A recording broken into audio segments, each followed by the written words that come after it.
सुस्वागतम सुस्वागतम. उद्धारण्या भारत मातेच्या लेकी माय दिली तू सुखाला आहुती. उद्धारण्या भारत मातेच्या लेकी माय दिली तू सुखाला आहुती. तुझ्यामुळेच ग सावित्री माय देवत आहे आज जगती ज्ञान ज्योती. तुझ्यामुळेच ग देवत आहे सावित्री माय जगती ज्ञान ज्योती. स्त्री शिक्षणासाठी, स्त्री सन्मानासाठी आणि स्त्री हक्कासाठी ज्या प्रत्येक माऊलीने लढा दिला त्या प्रत्येक माऊलीला, त्या रणरागिणीला आणि त्या आदिशक्तीला माझा मानाचा मुद्रा, मानाचा मुद्रा, मानाचा मुद्रा. आज ऐश्वर्य संपन्न सुखी संसाराचा त्याग व जीवाचं दान करून भारतातील प्रत्येक लेकीला विद्येचं दान देणारी माझी सावित्रीमाय. आपल्या परखड लेखणीतून अंधश्रद्धेवर कडाडून टीका करणारी माझी सावित्रीमाय.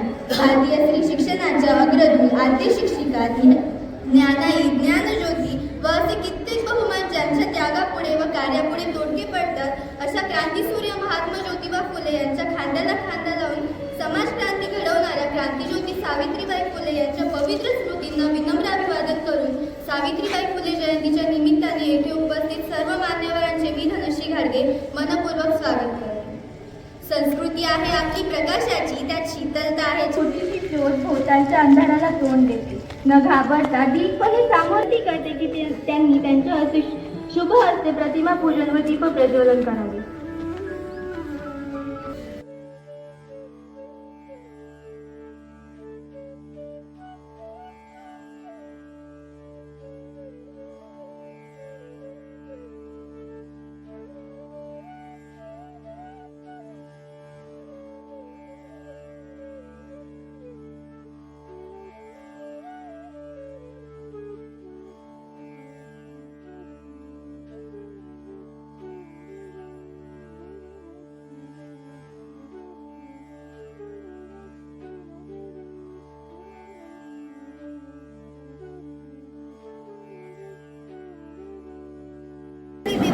आजच्या कार्यक्रमाची शान स्वीकारून आमची विनंती. आपण भुजवावे अध्यक्षस्थान, आपण भुजवावे अध्यक्षस्थान. अशा माणसांच्या सहवासात राहा जे तुमच्या आयुष्याचा दर्जा वाढवतात, जे डोळ्यातील भाव ओळखून शब्दातील भावना समजतात. अशीच माणसे मन जिंकून कायम हृदयात राहतात. अगदी असेच व्यक्तिमत्व लाभलेल्या व आजच्या कार्यक्रमास उपस्थित राहिलेल्या आपल्या शाळेतील लाडके व्यक्तिमत्व थोरात मॅडम यांनी आजच्या कार्यक्रमाचे अध्यक्षस्थान स्वीकारावे अशी मी त्यांना विनंती करते.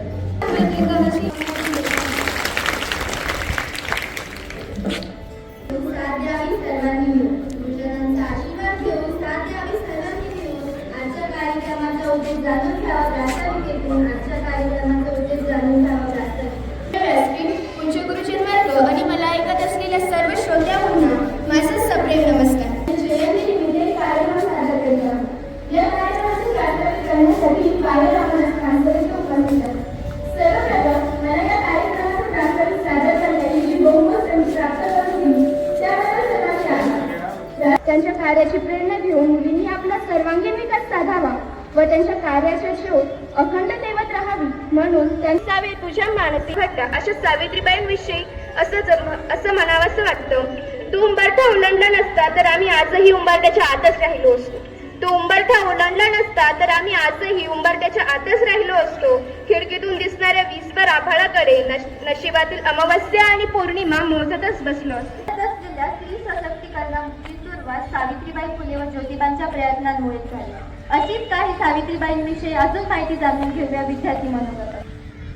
नमस्कार विद्यार्थी मित्रांनो, माझे नाव संस्कार सदाडू. माझ्या आईचे नाव डी.आर. भोसले विद्यालय देवगाव. समाजाच्या सेवेसाठी आयुष्यातले स्त्रियांच्या शिक्षणासाठी सतत राहिले. समाजाच्या सेवेसाठी ज्ञानाचा प्रकाश पसरवणारे तुम्ही ज्ञान ज्योतिबा.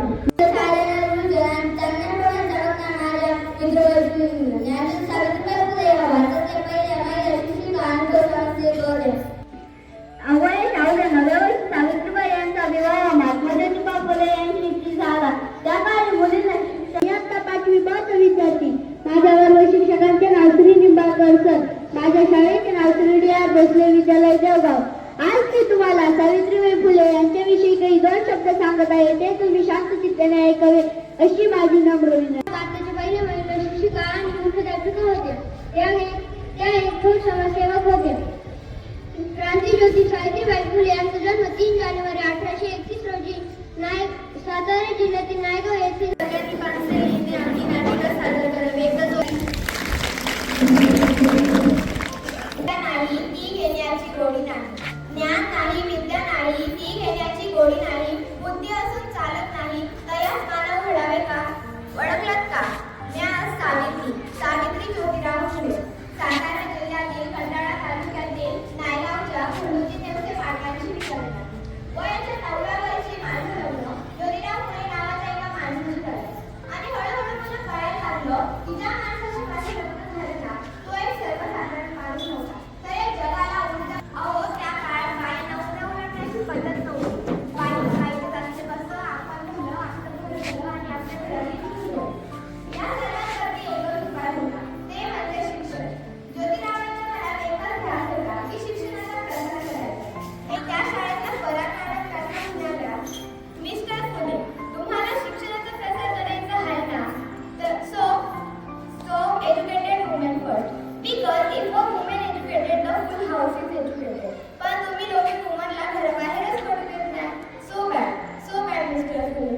मग काय झालं माझं शिक्षण. हे घरी आले आणि माझ्या हातात पाटी पेन्सिल देऊन मला म्हणाले, सावित्री मी तुला शिकवणार. बेंक बेगुणी 4 बेंडिंग 6 सर्व काही मला याद लागलं. काना मात्रा वेलंटी आकार उकार हेही मी शिकले. मी लिहायला शिकले, वाचायला शिकले. बघता बघता तर मी काव्य सुद्धा रचू लागले.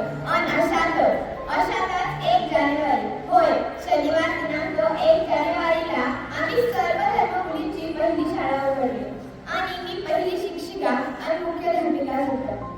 पण दोघांचं मात्र म्हणतो, एका टक लागू आहे का हा तुमचा धर्म? एका टक लागू आहे का हा तुमचा धर्म? शेण फेकलं तेही मीच सहन केलं, दगडं फेकली तीही मीच सहन केली, शिव्या दिल्या त्याही मीच सहन केल्या. पण आता या माझ्या सहनशीलतेचा अंत झाला होता.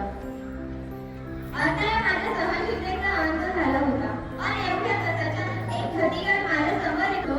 अगं निवडे कुठे निघाली? पहिल्या आमच्या पुरी बायांना शिकवणं बंद कर. तुला तुझी आवडून प्यारी एक तुझं शिक्षण. मग काय झालं? असा हात घेतला आणि सांगतं त्याच्या खाली वाजवले खुणावलं. आज आलाय अशी बुद्धी रमवून टाकते. अहो एखाद्या स्त्रीचा नवरा मिळाला तिने कुठे कधी खायचं? तिच्या नवऱ्याला केलं. आणि जसे त्या विधवा महिला काशीबाई यांच्या मुलाला आम्ही दत्तक घेतलं आणि त्याचे नाव ठेवले यशवंत. हा संसर्गजन्य रोग होता. तो कधी ना कधी मला आणि यशवंतालाही होण्यात होता. पण मुळीच आम्ही वाचलो ते या समाजासाठीच ना. आणि या समाजासाठी आम्हाला मरण पत्कारलं तर हे मरणा तुझं स्वागत आहे रे. हो बघता बघता मुलींच्या 18 शाळा उघडल्या. सती प्रथा, केशवपद अशा अनेक रूढी परंपरांवरती आम्ही विरोध केला. आणि हे एवढे झाले तर काही लोक म्हणतात, विद्येविना मती गेली, मतीविना नीती गेली. विद्येविना मती गेली, मतीविना नीती गेली. नीतीविना वित्त गेले, नीतीविना गती गेली, गतीविना वित्त गेले, वित्तविना क्षुद्र घटले. हे एवढे अनर्थ एका अविद्येने केले. धैर्याची मूर्ती तुझ्या ऋणातून कशी होऊ उतराई, तुझ्या ऋणातून कशी होऊ उतराई. धन्यवाद कल्याणी. एकदा जोरदार टाळ्या कल्याणीसाठी. यानंतर अक्षरा चव्हाणीने आपले मनोगत व्यक्त करावे. शिक्षणाचे दरे पुढे तिच्या साऱ्याले की मी गिरवले, तिच्या साऱ्याले की मी गिरवले. नमस्कार विद्यार्थी मित्रांनो, माझे नाव अक्षरा चव्हाण. अध्यक्ष महोदय, विश्वविद्यालय. आज मी आपल्यासमोर भारताच्या पहिल्या 1831 मध्ये सातारा जिल्ह्यातील नायगाव येथे झाला. त्यांच्या आईचे नाव लक्ष्मीबाई तर वडिलांचे नाव कंदोजी नेमके पाटील हे होते. आज प्रत्येक क्षेत्रात स्त्रिया या सर्वांच्या पदावर काम करताना आपल्याला दिसत आहे. असे कोणतेही क्षेत्र नाही जिथे स्त्रिया नाही. स्त्रियांनी खूप प्रगती केली आहे. या सर्वांना श्रेय जाते ती सावित्रीबाई फुले यांना. मुलीच्या काळी मुलीचा संबंध नव्हता, दूरपर्यंत कसलाही संबंध नव्हता. ही अनिष्ट पद्धत मोडण्यासाठी, मुलींना शिक्षणाचा हक्क मिळवून देण्यासाठी थोर महात्मा फुले व क्रांतिज्योती सावित्रीबाई फुले यांनी इसवी सन 1848 मध्ये मुलींसाठी पहिली शाळा पुणे जिल्ह्यात स्थापन केली. त्याने आपले मनोगत व्यक्त करावे. सर्वांना माझा नमस्कार. आज मी आपल्या समोर भारतातील पहिली शिक्षिका, विद्यार्थी जननी, क्रांतिज्योती सावित्रीबाई फुले यांच्या यशोगाथा सांगण्यास उभी आहे. सर्वप्रथम सावित्री फुले यांना माझे अशी माझी नम्र विनंती. दीक्षापूर्व वर्षीची ही गोष्ट. एका दलित घर कुटुंबात नवरा बायको आणि त्यांची 2 मुले राहत होती. परंतु 10 वर्षाचा मुलगा आणि 15 वर्षाची मुलगी राहत होती. परंतु त्यांच्या घराची परिस्थिती अत्यंत गरिबीची होती आणि या सानिध्यात राजलेल्या माणसाने आपला मूळ झाला. ती 25 वर्षाची गर्भवती स्त्री मात्र दररोज मी चालत आलेली आहे, या मातीला माझा कधी विडा आला नाही, परंतु या समाजाला, या माणसाला, या मनुष्याला का? यामागचं कारण म्हणजे तिच्याकडे ज्ञान होतं. अर्थात विद्येविना मती गेली, मतीविना नीती गेली, नीतीविना गती गेली, गतीविना शुद्ध कसले आणि इतके अनंत एका अविद्येने गेले. आणि म्हणूनच या समाजाला, या माणसाला, या मनुष्याला या अज्ञानाच्या अंधारातून बाहेर काढण्यासाठी 2 व्यक्तिमत्वांचा जन्म झाला. ते 2 व्यक्तिमत्व म्हणजे कोण? ज्यांनी दीनदुबळ्यांच्या मुलांना घडवले, अर्थात महात्मा ज्योतिराव फुले व सावित्रीबाई फुले. खरंच ज्योती आणि सावित्री ही आभाळ एवढी माणसं होती ज्यांनी 1848 मध्ये पुण्यातील भिडेवाडीमध्ये मुलींसाठी पहिली शाळा सुरू केली. या शाळेमध्ये कोणी शिकवायला द्या, परंतु त्यांना काय माहित होतं ना की हा समाज त्यांना किती त्रास देणार आहे ते. त्या शाळेत रस्त्याने येत जात असताना लोक त्यांना शिव्या देऊ लागले, दगड फेकू लागले, शेण देखील फेकू लागले, परंतु त्यांना याचं काहीही वाईट वाटलं नाही. स्त्रियांसाठी सेवा मंडळ अर्थात नॅशनल ट्रस्टची देखील स्थापना केली. 1876 मध्ये जेव्हा माझा भारत देश दुष्काळाच्या स्थितीतून जात होता, त्यावेळी सावित्रीबाई यांनी 52वी फ्री फूड हॉस्टेलची देखील स्थापना केली. 1857 मध्ये प्लेगची साथ आली. यामध्ये देखील सावित्रीबाई पुन्हा पुढे आला. पांडुरंगाच्या मुलाला प्लेग झालाय, त्याच्या वेदना माझ्या सावित्रीबाईंना व्यापले गेले, अर्थात त्यांचा मृत्यू झाला. परंतु मला वाईट या गोष्टीचं वाटत नाही. मला वाईट या गोष्टीचं वाटतं की मुलगी जन्माला आल्यावर हत्तीवर बसून सादर वाटणारा हा माणूस आता गर्भपात करतो. आता तुझ्यासाठी मेहनत घेऊन उभा आहे, सांगायला लागलं तुला उभं सांगायला सावित्री घडवणारी कशी या महाराष्ट्रातील मुलींना गर्भातच मारल्यावर सांगायला जर सावित्रीबाई इथे असल्या तुला महाराष्ट्रातील स्त्रियांना काय सांगितले असतं? तुमच्या पुढे सावित्रीबाई फुले यांचे शेवटी शब्द सांगत आहे हे तुम्ही एकाही अशी प्रथम आम्हाला शिक्षिका म्हणून सुद्धा त्यांची ओळख आहे. ओळख म्हणून मी माझी भाषण संपवतो. संपूर्ण भारतातील स्त्रियांच्या जीवनामध्ये परिवर्तन घडवून आणणारे स्त्री शिक्षणाच्या उद्गात्या क्रांतिज्योती सावित्रीबाई फुले या भारतातील पहिल्या महिला शिक्षिका. त्यांच्या कार्याचा गौरव व्हावा, त्यांच्या कार्याबद्दल कृतज्ञता व्यक्त करता यावी म्हणून 1995 सालापासून 3 जानेवारी क्रांतिज्योती सावित्रीबाई फुले यांचा जन्मदिवस हा बालिका दिन म्हणून देखील मोठ्या उत्साहाने साजरा केला जातो. क्रांतिज्योतीची जयंती साजरी करत आहोत, त्यामध्ये क्रांतिज्योती फुले की ज्यांच्यामुळे आज हा एक वर्ग कुठेही वर्ग होता. यावेळी मुलींचं शिक्षण किंवा स्त्रियांनी शिक्षण घेणं हे पाप कृत्य आहे असं समजलं जायचं. त्यावेळेस त्यांनी क्रांती केली. अगदी क्रांती केली म्हणजे काय, तर क्रांतीच्या पाठीमागे काहीतरी कोणते कलाकार असतो किंवा एक नट किंवा नायक असतो. तो नायक म्हणजे क्रांती सूर्य ज्योतिराव फुले. कार्यक्रमाचे अध्यक्ष खुराड मॅडमांना विनंती करते की त्यांनी आपले विचार विद्यार्थ्यांसमोर मांडावे. व्यासपीठावर उपस्थित आपल्या विद्यालयाचे प्राध्यापक ते बोलले नाही, पण आज पहिल्यांदा बोलते.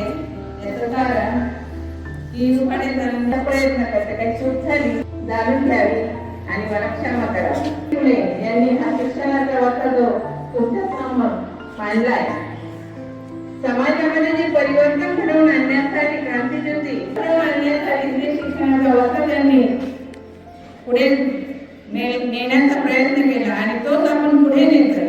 मी विद्यार्थ्यांना एवढंच सांगेन की समाजामध्ये स्त्रीला जे मानाचं स्थान मिळावं. माझी मैत्री श्रावणी करावी अशी